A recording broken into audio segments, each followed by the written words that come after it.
Se você olhar apenas para o mapa, vai parecer que a Ucrânia acabou de perder uma das batalhas mais importantes em Donetsk. Pokrovsk caiu. Os assentamentos ao redor caíram. A Rússia finalmente ergueu sua bandeira sobre uma cidade pela qual sangrou por mais de um ano. No papel, isso parece uma grande vitória do Kremlin. Mas é exatamente por isso que isso é tão perigoso para a Rússia. Porque o que pareceu uma retirada pode ter sido uma das trocas táticas mais inteligentes da Ucrânia em toda a guerra. Pokrovsk não foi simplesmente abandonada. Ela foi gasta, deliberadamente, como uma peça de xadrez sacrificada para expor uma fraqueza maior. Enquanto a Rússia despejava homens, blindados e tempo para concluir a tomada de uma cidade que deveria ter conquistado meses antes, a Ucrânia estava preparando as condições para algo muito mais consequente. E agora o resultado está aparecendo em Zaporizhzhia. O que parecia uma perda em Donetsk se transformou em uma reversão estratégica brutal no sul. A Ucrânia cedeu terreno onde a Rússia queria uma vitória simbólica e usou essa troca para esmagar o ímpeto russo no sul, retomar território rapidamente e preparar uma armadilha muito maior para o que vem a seguir. A aposta funcionou. À primeira vista, a situação em Donetsk parece catastrófica para a Ucrânia. Pokrovsk e os assentamentos próximos estão oficialmente perdidos. De acordo com a conta AMK Map no X, a retomada russa de Rodinsk colocou toda a aglomeração urbana de Pokrovsk sob controle russo. Isso inclui Pokrovsk, Mirnohad, Novorodica e Rodiva, todas agora em mãos russas após uma batalha desgastante que durou mais de um ano e meio. A queda de Pokrovsk veio depois que a Rússia intensificou suas ofensivas ao norte da cidade em uma tentativa de cercá-la, como o The Q Independent noticiou em 16 de fevereiro. Essa escalada deixou o 7º Corpo da Ucrânia entre as poucas formações ainda mantendo posições dentro da aglomeração de Pokrovsk, enquanto as forças russas apertavam rapidamente o cerco. A ordem de retirada veio logo depois, e Pokrovsk caiu, um desfecho impressionante, mas que chegou cerca de meio ano depois de Putin ter transformado sua captura no objetivo central da ofensiva de verão russa de 2025. Essa deveria ser a vitória de verão da Rússia. Pokrovsk deveria cair enquanto as condições ainda eram favoráveis, dando a Moscou tempo para consolidar e depois avançar mais profundamente em Donetsk antes do inverno. Esse avanço seguinte nunca aconteceu. Pokrovsk resistiu por muito mais tempo do que tinha qualquer direito de resistir, e o custo para a Rússia foi enorme. Então este deveria ser um momento de celebração para o exército de Putin. Não é. Porque o mapa conta apenas parte da história. O movimento de pinça que a Rússia vinha montando ao redor de Pokrovsk era algo que a Ucrânia já esperava. E quando a Ucrânia recuou do setor de Pokrovsk, ela fez isso sabendo exatamente o que estava cedendo e exatamente o que estava comprando. Não foi uma retirada em pânico. Foi um sacrifício controlado em Donetsk para desbloquear ganhos importantes em outro lugar. Aqui está a reviravolta na história de Pokrovsk. Como David Achey explicou em uma coluna de 18 de fevereiro no Euromaidan Press, os ganhos russos em torno de Pokrovsk e Mirnohad, a cerca de 100 quilômetros ao nordeste de Uliápole, consolidam principalmente o controle sobre essas cidades, mas fazem muito pouco para aproximar a Rússia de seus verdadeiros objetivos em Donetsk Oblast, Kramatorsk e Sloviansk, localizadas mais ao nordeste. Em outras palavras, a Rússia gastou enormes quantidades de sangue e material para garantir uma cidade que já não lhe dá a ruptura estratégica de que precisa. A Ucrânia segurou Pokrovsk por tempo suficiente para transformá-la em um moedor de carne. Dezenas de milhares de soldados russos morreram tentando tomar um lugar que eles já estavam perto de cercar. E agora, depois de tudo isso, a Rússia encara uma tarefa ainda mais difícil se quiser avançar mais fundo em Donetsk. É isso que torna tudo isso tão importante. O que aconteceu em Pokrovsk parece menos um colapso e mais a Ucrânia trocando deliberadamente um setor desgastado por uma posição estratégica melhor. Isso soa contraintuitivo, até imprudente, considerando a antiga importância de Pokrovsk como nó logístico em Donetsk. Mas a Ucrânia aparentemente calculou que continuar segurando a cidade traria retornos cada vez menores, enquanto redirecionar forças para outro lugar poderia gerar algo muito maior. E esse outro lugar era Zaporizhzhia. A Ucrânia deixou a Rússia ter sua vitória pírrica em Pokrovsk porque tinha uma luta muito mais importante para preparar no sul. Os ganhos russos ali vieram com meses de atraso. A cidade já tinha sido transformada em uma zona de morte. Ela já não funcionava como o mesmo tipo de nó logístico que foi um dia, e as forças russas pagaram um preço enorme para tomá-la. Enquanto pagavam esse preço, a Ucrânia mudou seu foco. Enquanto a Rússia finalizava o controle sobre a área de Pokrovsk, a Ucrânia lançou um grande contra-ataque no sudeste, e o resultado foi muito mais valioso do que a cidade que havia acabado de perder. Como isso aconteceu? A Xé explica que, ao focar tão pesadamente em Pokrovsk no fim de 2025, a Ucrânia permitiu que a frente de Zaporizhzhia ficasse relativamente aberta. Os caminhos em direção à cidade de Zaporizhzhia não tinham as redes densas de fortificações vistas nas rotas rumo a Kramatorsk e Sloviansk. E isso criou uma vulnerabilidade perigosa. Se Putin mudasse o foco operacional para o sul, a Rússia poderia avançar ali mais rapidamente do que em Donetsk.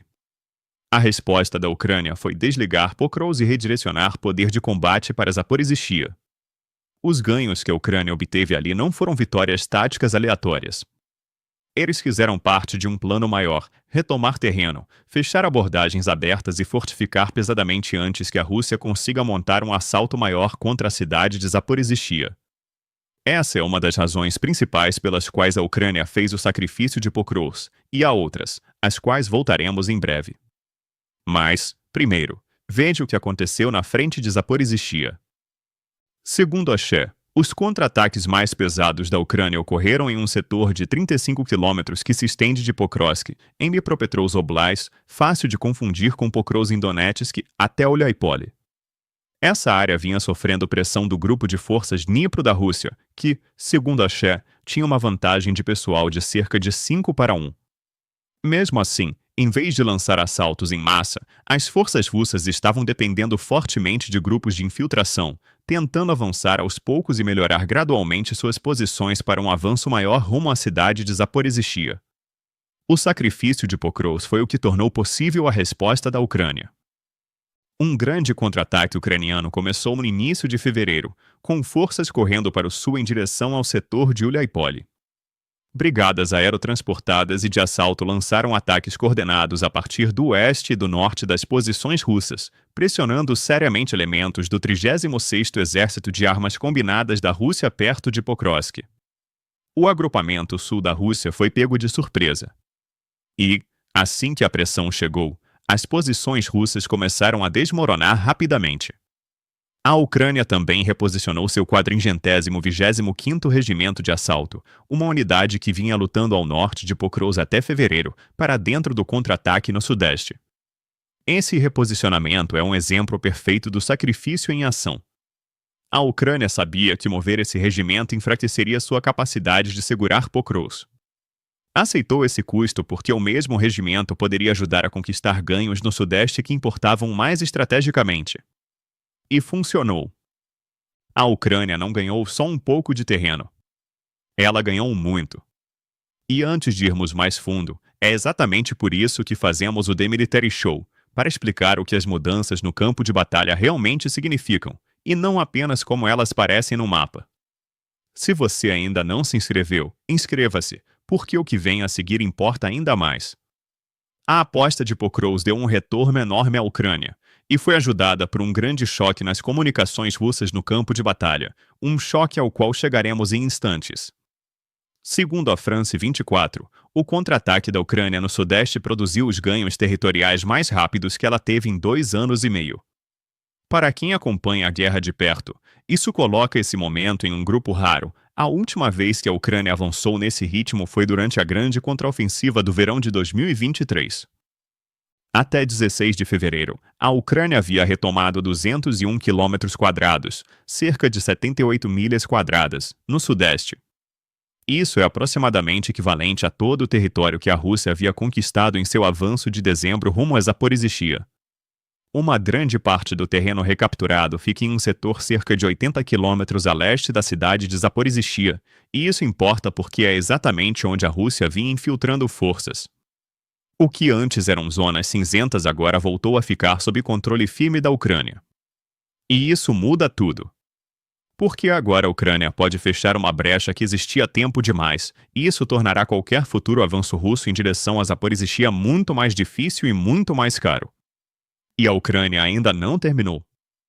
Em 18 de fevereiro, a UA-Wire informou que as forças ucranianas empurraram as tropas russas mais 4,5 quilômetros para trás, cerca de 2,8 milhas, em 3 setores próximos a Uliáipole.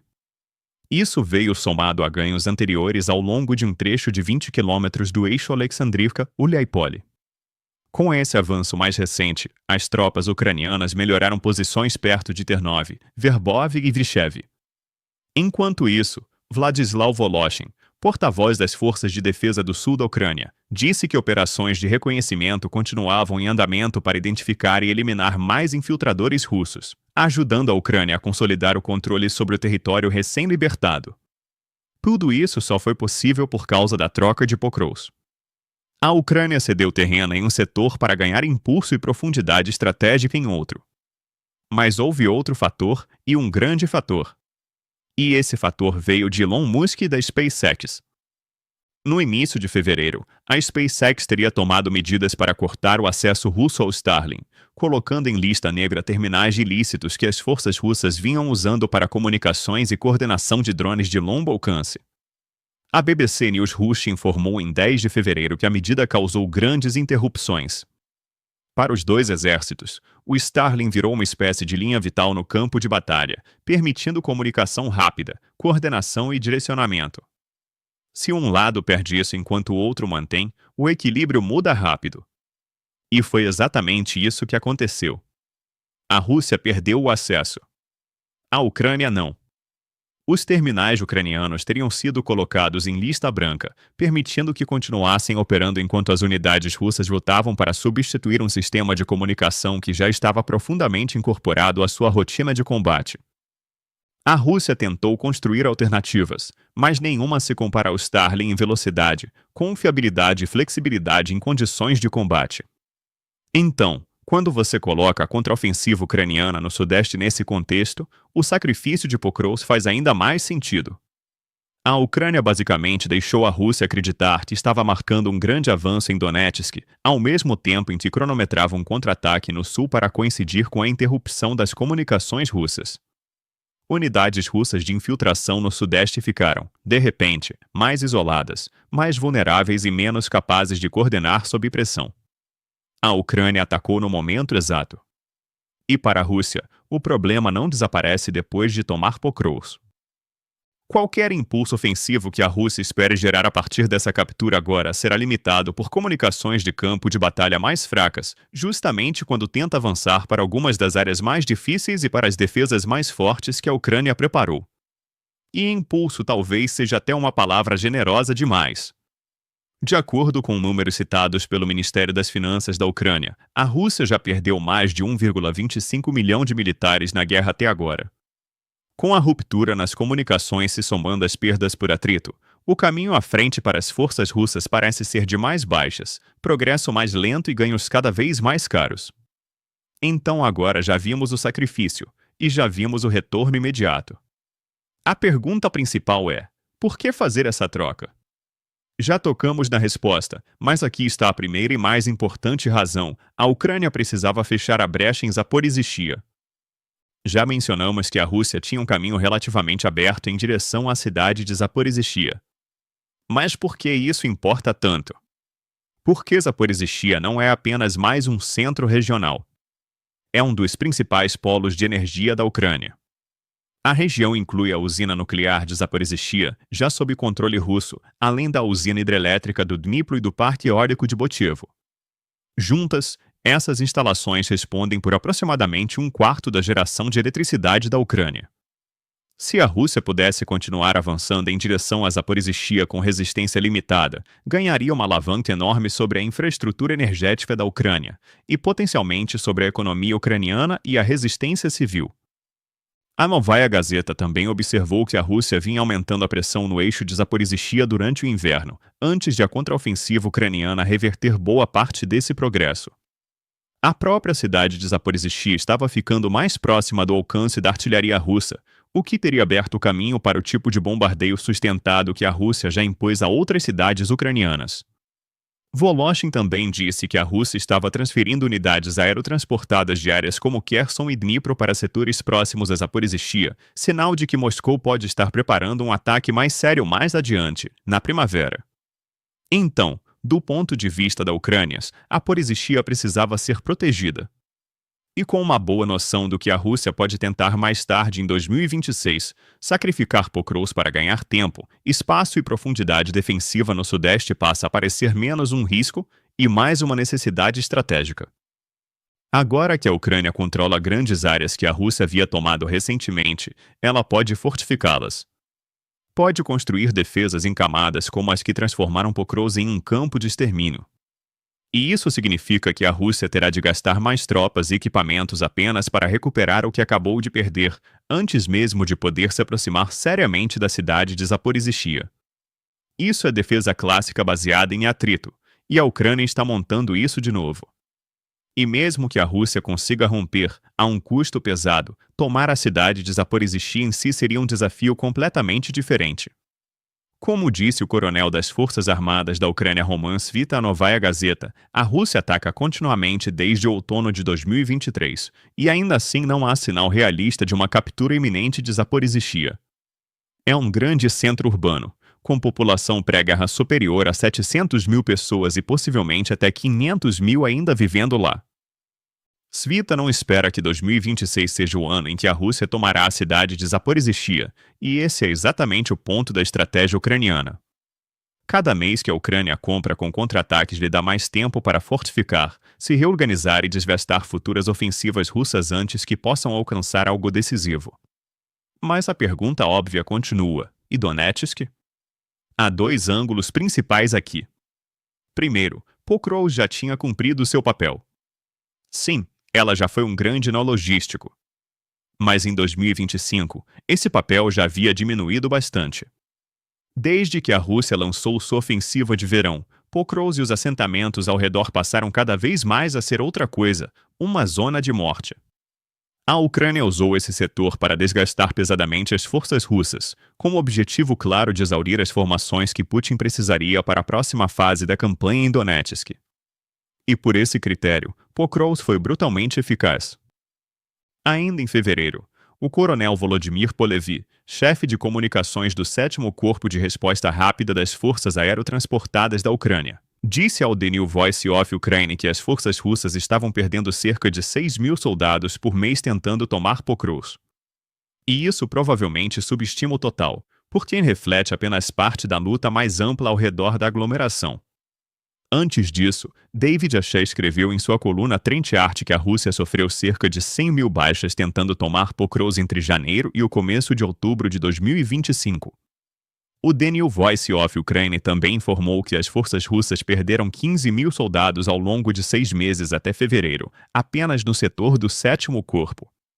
Novamente, perdas em setores vizinhos elevariam ainda mais esse total. Esse é o ponto central. Pokrovsk destruiu a força que a Rússia dedicou para tomá-la.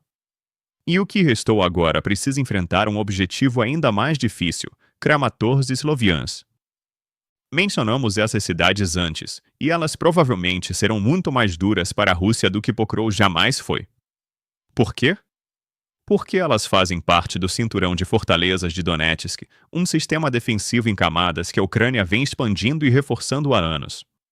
Quando dizemos que Pokrovsk cumpriu seu propósito, é disso que estamos falando. Ao segurá-la pelo tempo que segurou, a Ucrânia comprou tempo para endurecer a linha seguinte. A Medusa descreveu o cinturão de fortalezas como um fator decisivo, especialmente porque Putin estaria exigindo que a Ucrânia entregasse a área sem lutar. Mas essa exigência não reflete confiança, reflete medo. O Kremlin sabe o que vem pela frente. Se a Rússia tentar avançar de Pokrovsk para o cinturão de fortalezas, estará entrando em um ambiente muito mais letal do que aquele pelo qual acabou de pagar tão caro para sobreviver. A United 24 Media mostrou vislumbres de como essas fortificações são uma rede profunda em camadas que se estende por quilômetros, com defesas construídas em terrenos elevados que dão às equipes de artilharia e aos operadores de drones ucranianos excelentes linhas de visão sobre as prováveis rotas de avanço russas. Arame farpado. Campos minados. Obstáculos antitanque. zonas de abate por drones. A Rússia terá de atravessar tudo isso só para chegar perto do cinturão, e então ainda terá de tomar as cidades, várias delas maiores e mais difíceis de reduzir do que Pokrovsk. O Instituto para o Estudo da Guerra, ISW, avaliou que tomar o cinturão de fortalezas pode levar a Rússia até 2028. Se essa estimativa estiver minimamente correta, isso significa mais anos de atrito constante para o exército de Putin. Foi isso que Pokrovsk estava preparando. E agora, em Zaporizhzhia, a Ucrânia está criando condições para construir defesas em camadas semelhantes, defesas que podem transformar 2026 em um dos anos mais catastróficos até agora para as forças russas.